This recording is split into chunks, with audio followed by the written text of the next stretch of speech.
Sige na. Dumami ko.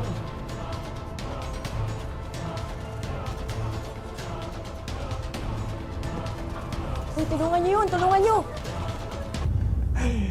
Believe na talaga ako sa'yo, Cal. Kahit kamatayan, natakasan mo. Kaya nga wala na akong kinakatakutan lalo ngayon. Nasa akin pa rin ang swerte. May nakapulot sa akin sa talon.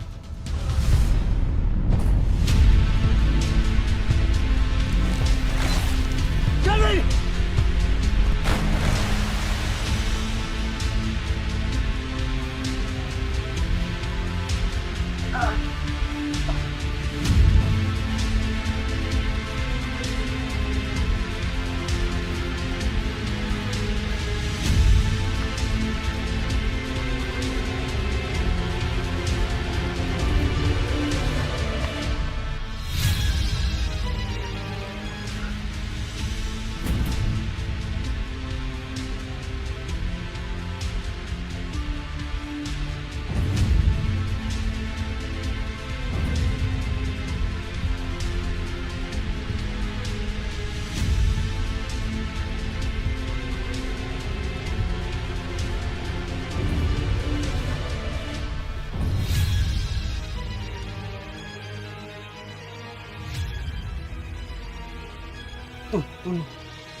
Tulog mo ako.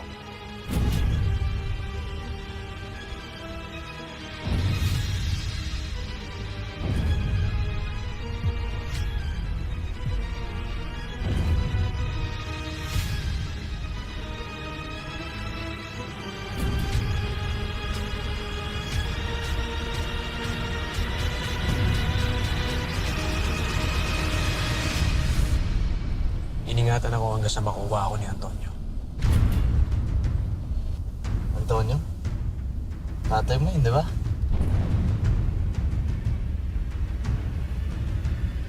Paano mo nalaman yung tungkol dito?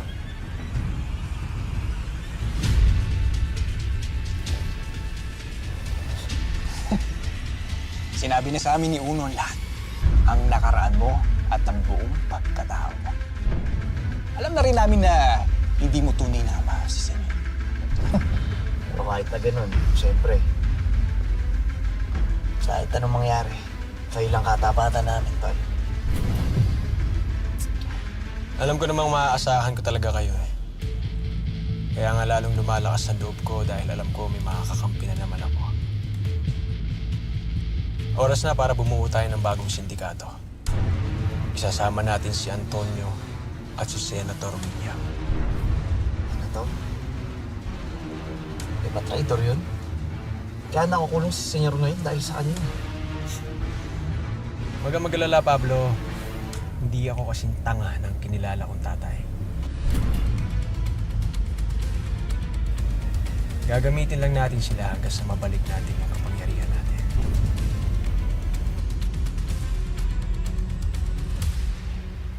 Kahit ano naman mangyari, handa kami tumulong sa'yo.